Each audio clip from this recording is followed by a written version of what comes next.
Hey, this is William Prince, and you're listening to The Sunday Verse.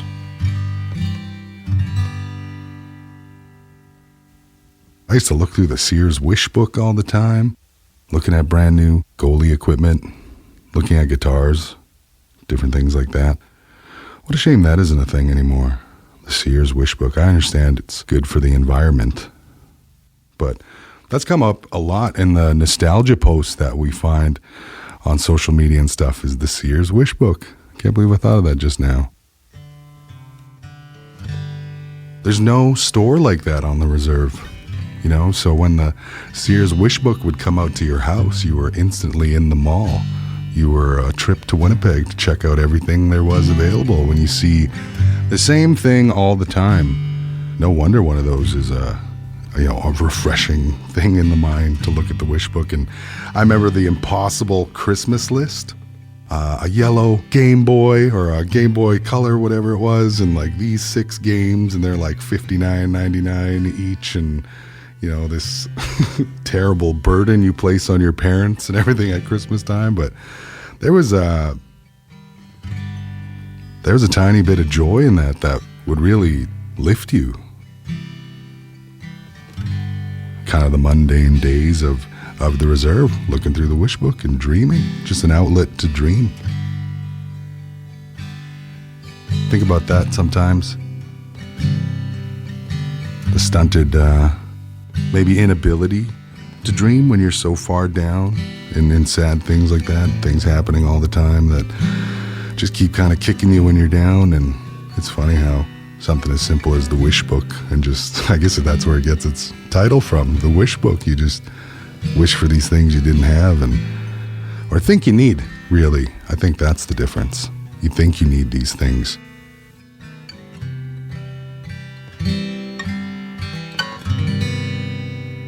The cause of our unhappiness stems from not living present. Once I have more money in the bank account, once I have my own house, once I'm playing shows all the time, once I'm any number of things, I'll be happy then, you know? That was such a changer for me. I feel like you actually just hit on so many different things that I've been thinking about when I've been listening to your record. Even just the word wish. There's like a bunch of songs that talk about your dreams, your wishes, your hopes. Definitely wishing is a huge part of the record. I think of my son, it really all stems from fatherhood now, and I like to believe it's an altruistic view that we as parents, you know, lay down our lives for the best for our children. Maybe I'm such a new parent still that I'm, you know, got that shine on me or whatever. I feel like where I want to help my child along and see him become everything. And that's the way my parents were. And because of that, I'm more fascinated now. I'm already like jumping way ahead, which I shouldn't do. Like, imagine when we're 25 and buds and like really, you know, like he's three right now. And this is like the best time that will disappear for the longest. 1 to 10, that only happens 1 to 10. Because then you're kind of yourself for the rest of your life anyway, and you get to know your children. And I was always a dreamer and a schemer in a way. My dad was the same way. He was always making up ways to help our lives along, and I realize now, make money and do things like that to, you know, feed your family and stay afloat.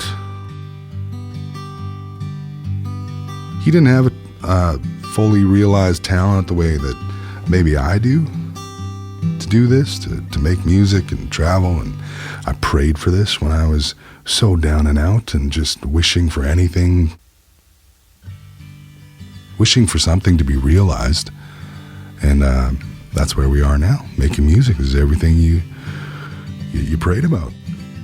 I retain joy from it for myself, but it is the greater good for my son, you know, trying to plant an orchard versus stack up a bag of oranges for us. And it'll be worth it in those days too, where he is older and we're talking about all this and I can help him have a leg up in life. And I'm conscious of it. So the wishes and dreams of my son are a huge part of this record, because I was dealing with so many things. And one of them was the contrast, the joy of, in fact, having a child, my own person to look after and try harder for, and really fills in the cracks of purpose when you're searching, holy cow, does it ever find its way, into the forefront of your everyday being to look after? And how are they falling off a bed? Are they going to be okay when they're 70? It's weird how those two trains are always running side by side. So fatherhood, parenthood of any kind, because there are so many great parents out there, that's a huge part of this record.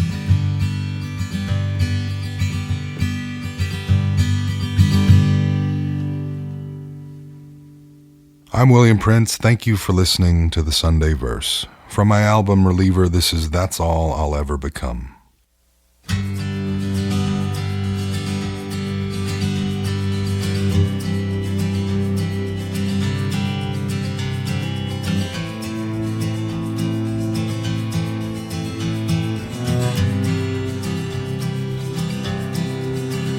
Tell me your dreams, make them as big as you can, so then they have the best chance of maybe working out.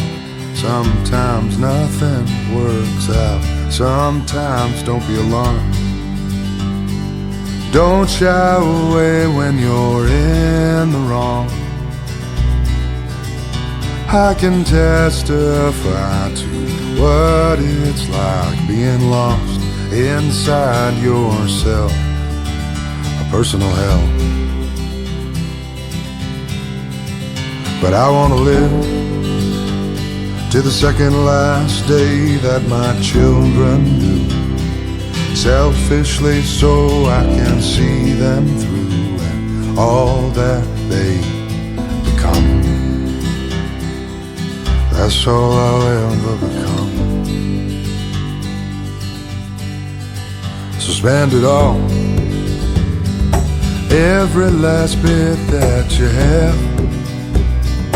If you need to buy back the piece you lost to the upkeep, renting a room for your soul, I can see how every last downfall of man could one day lead to the end if we can't find harmony and treat others like we'd like to be treated fair.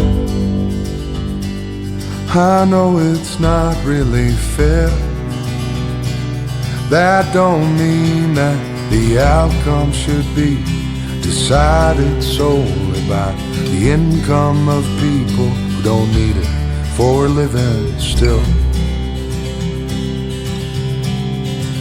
I want to live to the second last day that my children do, selfishly so I can see them through and all that they become. That's all I'll ever become.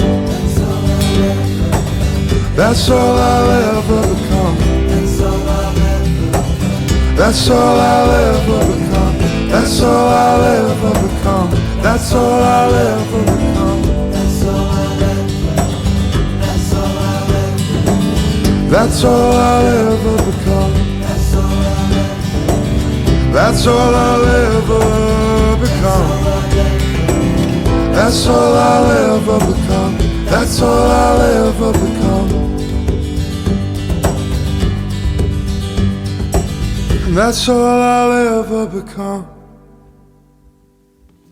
That's all I'll ever become. That's all I'll ever become. That's all I'll ever become.